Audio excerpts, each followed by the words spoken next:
मैं Akhilesh Maurya TD24 news से।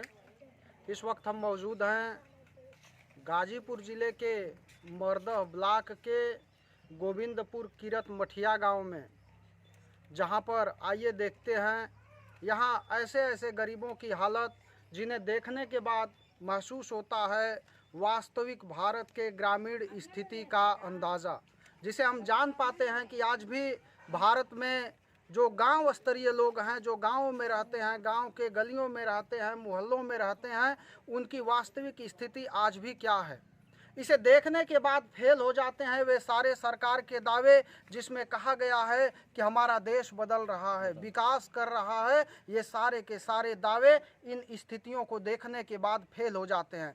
ऐसे ऐसे लोग यहाँ मौजूद हैं जिन्हें आज तक न तो आवास मिला, न शौचालय मिला, यहाँ तक कि विकलांग स्थिति में रह रहे ये लोग काफ़ी गरीबी और जलालत झेलने के लिए मजबूर हैं। आइए जानते हैं इनके बारे में, देखते हैं। ये देख पा रहे हैं हम सामने ठीक कि ये नवमी विश्वकर्मा यहाँ के रहने वाले, गोविंदपुर गिरत गांव के रहने वाले नवमी विश्वकर्मा जी के घर पर हम लोग मौजूद हैं, जो इनका मकान है। ऐसा हम देख पा रहे हैं, ये इनका मकान है और इसी के साथ ये मिला हुआ हमारे प्रधानमंत्री महोदय के द्वारा स्वच्छ भारत मिशन के तहत मिला हुआ ये शौचालय है। आइए देखते हैं शौचालय की खस्ता हाल को, क्या स्थिति बन चुकी है इस शौचालय के खस्ता हाल की, जो प्रधानमंत्री वो देख पा रहे हैं कैसे ऊपर की छत नहीं है, टाटी लगा करके ऊपर और इससे छत बनाई गई है।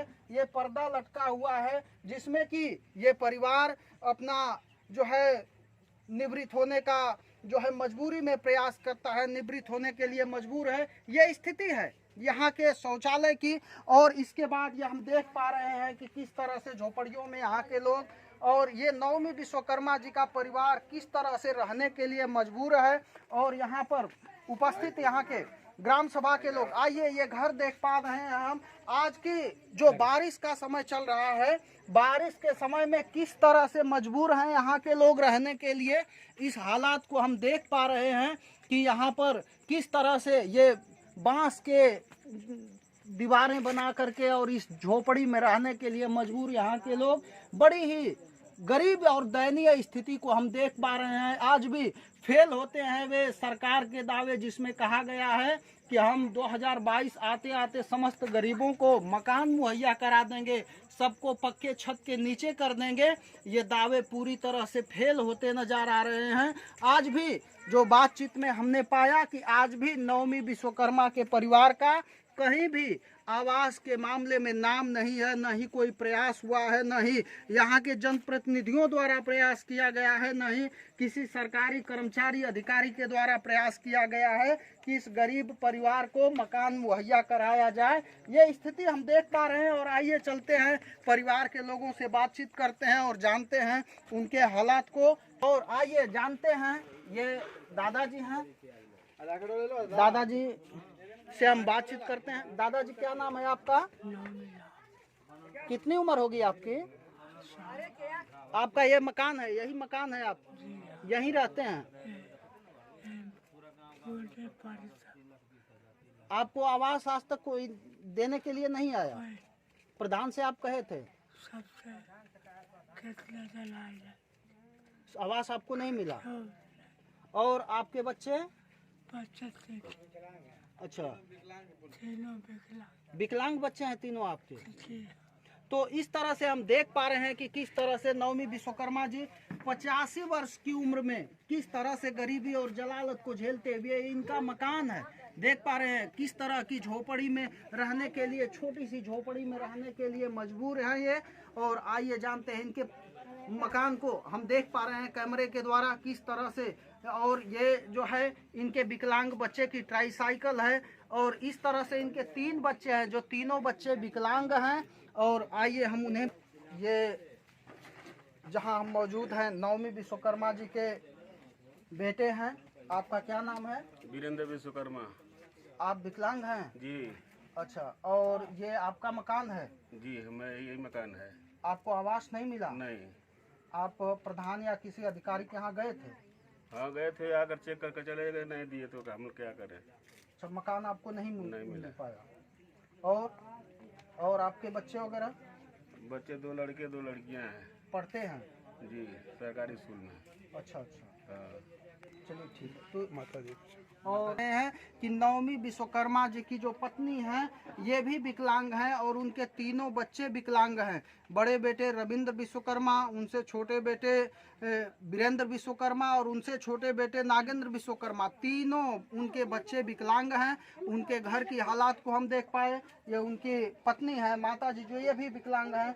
माता जी ये आपका यही मकान है? हाँ यही मकान है। और इसी में आप लोग रहते हैं? हाँ यही में रही ना भैया, रात भर चूहे बैठी ना इस बारिश के मौसम में काफी कष्ट होता है। बहुत होला जब बैठी ना कूद बढ़ना बिछना कूद भी चला। जैसा हम देख पा रहे हैं गरीब की हालत को बातचीत करके हम महसूस कर सकते हैं कि किस तरह से बारिश के मौसम में पूरा का पूरा इनका जो ये छप्पर है ये टपकता रहता है और किस तरह से रात में ये लोग यहाँ पर रहने के लिए मजबूर होते हैं। तो इस तरह से ये हम जान पा रहे हैं कि ये वास्तव में भारत के गांव की वास्तविक ये स्थिति है, जहां पर विकास की बात कही जाती है, जहां देश बदलने की बात कही जाती है, जहां पर हम मेक इन इंडिया की बात करते हैं और जहां सरकार के बड़े बड़े दावे होते हैं, वहीं हम देख पा रहे हैं कि क्या स्थितियां हैं यहाँ के रहने वाले गांव गली मोहल्ले के रहने वाले गरीब लोगों का, जो आज भी किन दयनीय स्थितियों में रहने के लिए मजबूर हैं। इनका ये परिवार है, परिवार गांव का रहने वाला किसान परिवार है, गौ पालक भी है, यहाँ गायें बंधी हुई हैं, इसी में ये लोग इन गायों को भी रखते हैं और इनका भरण पोषण ऐसी अपनी स्थिति में करते हैं। और इसी के साथ जो है आइए हम आगे बढ़ते हैं और देखते हैं। इसी के साथ हम यहाँ के क्षेत्र पंचायत सदस्य जो यहाँ के जनप्रतिनिधि हैं संतोष जी, इनसे हम बातचीत करते हैं और जानते हैं कि ये क्षेत्र पंचायत सदस्य हैं, यहाँ के जनप्रतिनिधि हैं, यहाँ के लोगों ने ही चुन करके अपने गांव गली मोहल्ले के विकास के लिए भेजा है। तो किस तरह का प्रयास इनका अपने गांव गली मोहल्ले के लिए, अपने गांव के गरीबों के लिए चल रहा है, इनसे बातचीत करके हम जानते हैं। आपका परिचय? सबसे पहले प्रणाम, संतोष राजवार, गोविंदपुर मठिया। अच्छा चीरत। मैं यही चाहूँगा कि सबसे पहले मेरे जितने भी गांव के माता पिता जितने भी तुल्य हैं, गरीब हैं, उनके लिए जो भी सुविधाएं आए हम उनके यहाँ तक पहुँचाने का काम करें। और वृद्धा पेंशन, विधवा पेंशन और विकलांग पेंशन बनवाने का हम कार्य कर रहे हैं। और जो भी गाँव की समस्या, जो रोड है, नाली है, दैनिक स्थिति, जिनके भी दैनिक स्थिति खराब है, सबकी समस्या में हर जगह वीडियो ब्लॉग पर और अपने मतलब जो भी ऊपर के लोग हैं उनके तक पहुंचाने का मैं काम कर रहा हूं। और जैसा हम लोग आए हैं और नवमी विश्वकर्मा जी की यहाँ हालत देखे हैं और उनके तीनों बच्चे विकलांग हैं, काफ़ी दयनीय स्थिति है। आप गांव के रहने वाले, घर द्वार सब कुछ आप देख रहे हैं, तो इनके लिए आप लोग प्रयास कर रहे हैं? कई बार इनका जांच भी हुआ है। अच्छा, सेक्रेटरी साहब भी आए, सब लिख कर चले गए। मतलब इनके लिए हम लोग पहले से तात्पर्य हैं। जो भी काम इनके दैनिक स्थिति में बिगड़ती है, दवा दुआ का काम तो हम लोग गाँवपुर में जैसे मदद हेल्प होता है उसे करते हैं और ऊपर प्रधान के यहाँ तक भी बात पहुँचाते हैं। अब इसके बाद आप लोग आइए गए हैं तो ऊपर और बात जैसे जाएगी। आज तक इनको आवास नहीं मिल पाया, मिल पाया। इसके लिए जो प्रयास आप लोगों ने किया किस तरह का कि अब तक इन्हें आवास नहीं मिल पाया, इसमें कहाँ से चूक होती रही? अब हम लोग पहले क्षेत्र में पंचायत नहीं थे और नई जानकारी थी इसके बारे में। अब हमें जानकारी हुआ है तो हम चल रहे हैं और प्रधान से ऊपर तक भी बात पहुंचा रहे हैं।